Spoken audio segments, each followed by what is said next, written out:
Assalamualaikum warahmatullahi wabarakatuh.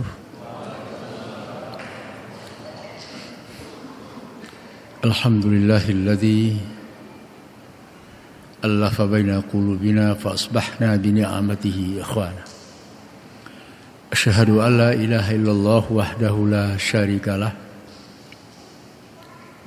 wa anna Muhammadan abduhu wa rasuluhu wa la nabiyya ba'dah. Jemaah salat Isya dan salat tarawih,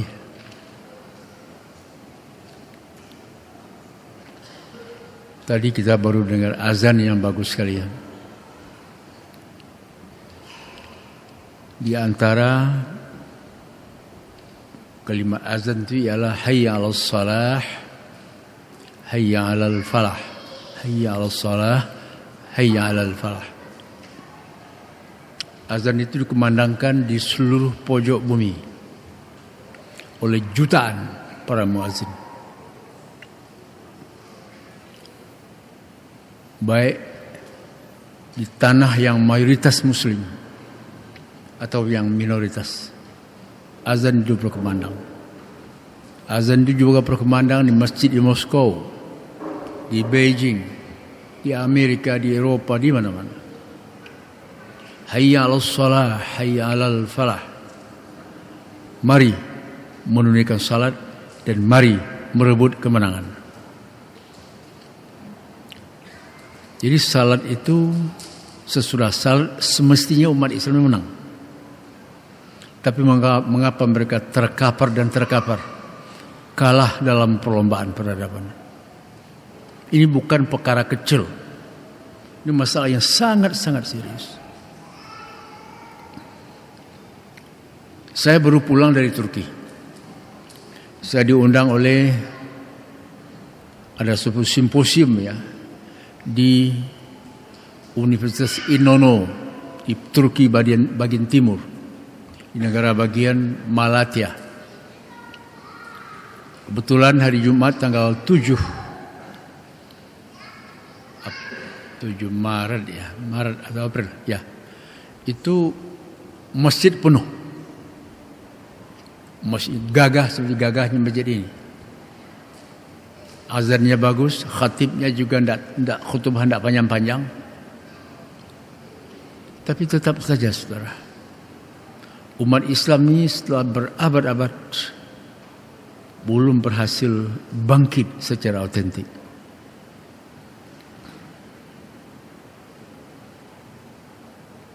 Akhir abad yang lalu, dengan kemenangan Khomeini di Iran, itu dicanangkan kebangkitan umat Islam sedunia.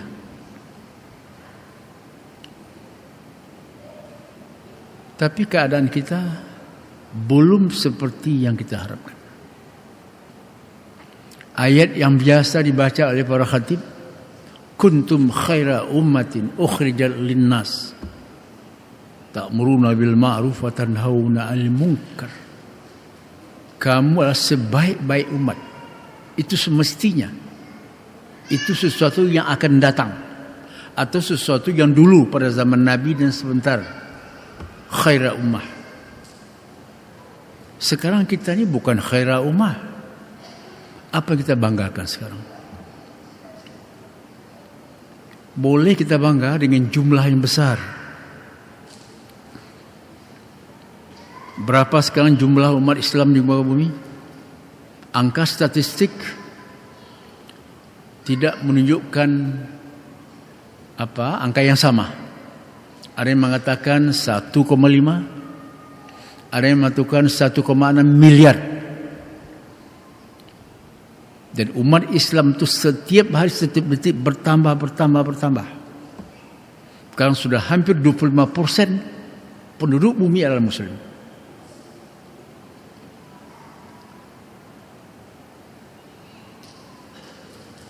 Tapi Anda lihat sekarang,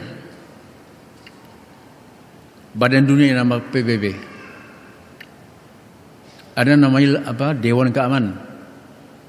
Tidak satu pun negara Muslim sebagai anggota tetap.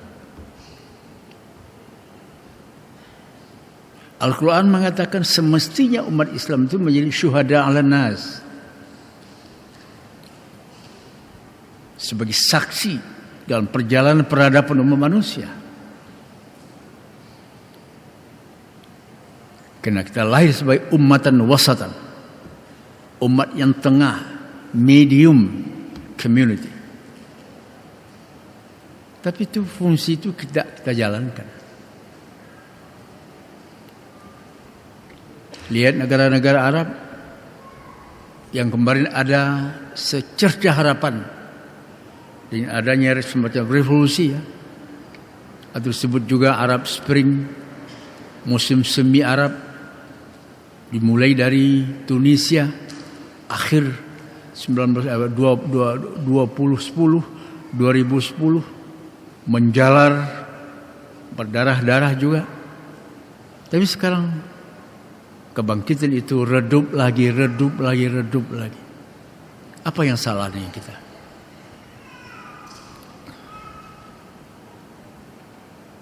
Indonesia dibandingkan dengan negara-negara itu, Arab yang sedang jatuh, yang sedang dan kita lebih baik.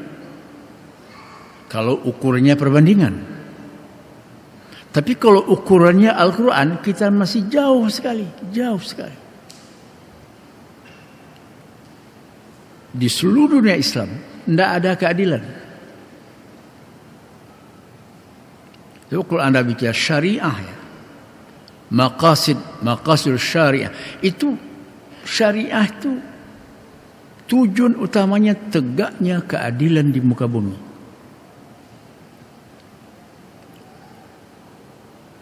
Nah, Indonesia punya juga suatu filosofi yang bernama Pancasila. Sila kelima bernama ada keadilan sosial bagi seluruh rakyat Indonesia.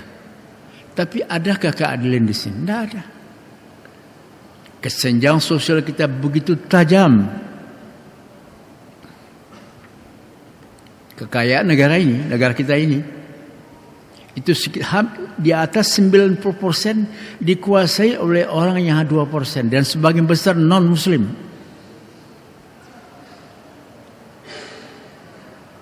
Jangan salahkan mereka. Mari kita tunjuk di sini mengapa begini.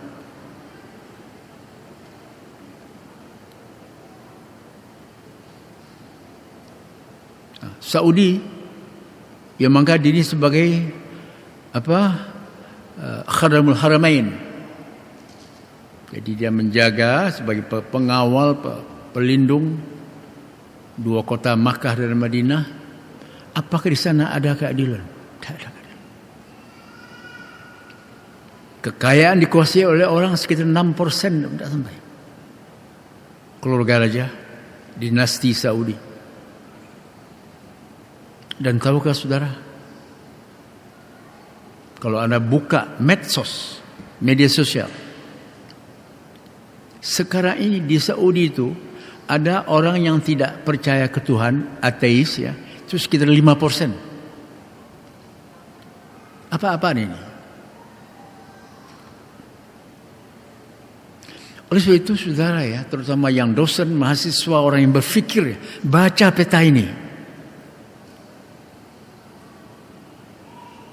Kemudian hidupkan otak, hidupkan hati. Kita cari solusi bersama-sama untuk menuju khaira ummah itu.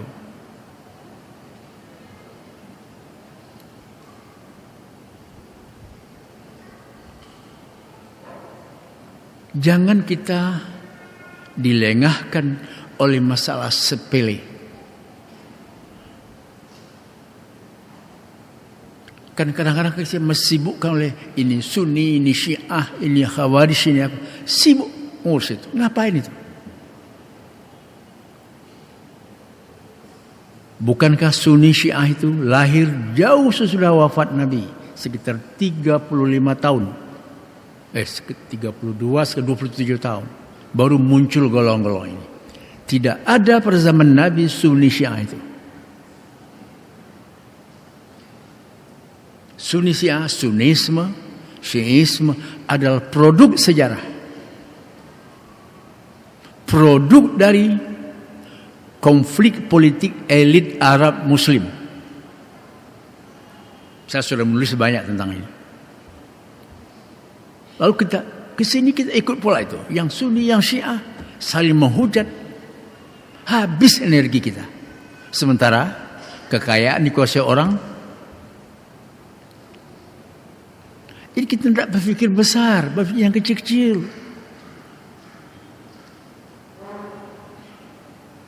Jadi kalau begini terus sudah, jangan berharap ya akan muncul khairah ummah itu. Akan muncul syuhada ala nas, tidak bisa.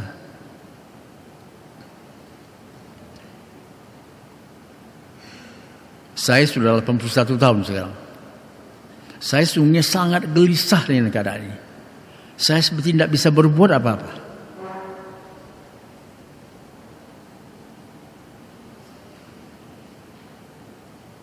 Nah, memang saya katakan tadi, dibandingkan negara-negara Arab yang sedang krisis itu, Indonesia lebih baik. Lebih baik kalau perbanding itu. Tapi di sini juga korupsi luar biasa. Narkoba sudah sampai ke desa-desa. Yang mati kena narkoba menurut RRI Programa 3 itu 18.000 tiap tahun. Tiap hari mati berapa? 30-40 orang. Itu sebagian besar anak-anak umat, orang yang bersyahadat, orang yang mendengarkan azan. Sementara para ulama kita seperti lumpuh menghadapi ini. Ini persoalan kita. Tapi kalau saya katakan begini, itu Anda jangan lalu putus asa. Jangan lalu melihat masa depan gelap, enggak. Tapi kita harus berubah. Perubahan itu harus datang dari hati yang tulus. Bukan dibuat-buat, otentik, bukan dibuat-buat. Jangan semata-mata memandang dari segi politik. Politik itu penting. Tapi politik Indonesia sekarang berkali-kali saya sampaikan, politik adalah menjadi mata pencaharian. Itu yang merusak segala-galanya. Oleh sebab itu, saudara yang mau masuk politik, oke, masuk partai, silakan. Tapi di beberapa tempat saya katakan, sebelum Anda masuk politik, perbaiki ekonomi rumah tangga lebih dulu. Jadi Anda masuk partai untuk berbuat, untuk mengabdi, untuk memperbaiki keadaan. Bukan mencari nasi, sesuap nasi. Nah, sebagian besar sekarang itu. Masuk politik, cari makan, memperbaiki dapur, tambah istri.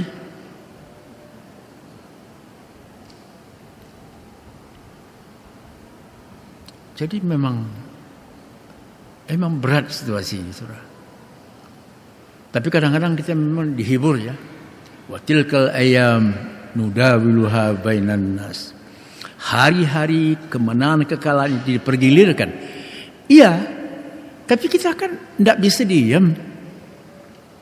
Kalau tadi dikatakan kalimat azan itu hayya 'alas shalah, hayya 'alal falah. Salat menang, itu risikonya. Itu logika salat itu harus menang. Tapi kenapa kita kalah?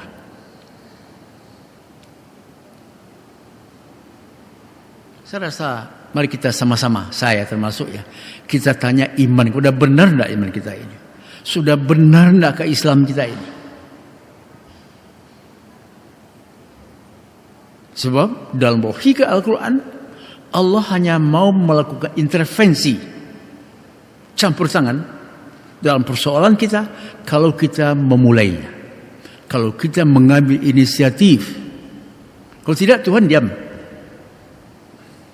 Oleh itu ayat yang terkenal itu, innallaha la yughayyiru ma biqaumin hatta yughayyiru ma bi anfusihim. Allah tidak akan mengubah sesuatu yang ada keadaan suatu kaum. Innallaha la yughayyiru hatta, sehingga mereka mengubah keadaan itu. Hari ini harus kita ambil. Doa panjang-panjang tidak banyak gunanya kalau tidak ada kerja. Berapa kita yang berdoa? Yang umrah ke Mekah itu berdoa panjang-panjang itu. Seperti orang tawaf itu ya, kelihatan mereka bersahabat tau. Nanti sampai di sana berkelahi lagi. Ini fenomena umat Islam pada permulaan abad ke-20, 21, abad ke-15 Hijriah. Sekarang sudah 1437. Nah, dulu kan orang berharap abad ke-15 adalah abad kebangkitan dunia Islam.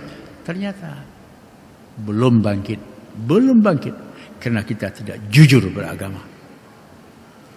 Nah, itu aja saudara ya, supaya nanti jangan terlalu memberatkan otak anda ya. Kita tidak boleh putus asa. Kita tidak boleh putus asa. Apa yang dapat kita kerjakan, kecil tapi kerjakan sesempurna. Anda dosen dan masih bekerja dengan baik. Dosen, mahasiswa itu tidak, IP jangan kepalang tanggung, harus di atas 3,6. Jangan mungkin karena Anda aktivis ya, cukup IP 1,9. C minus dengan alasan aktivis, Anda itu menipu diri sendiri. No. Itu aja. Assalamualaikum warahmatullahi wabarakatuh.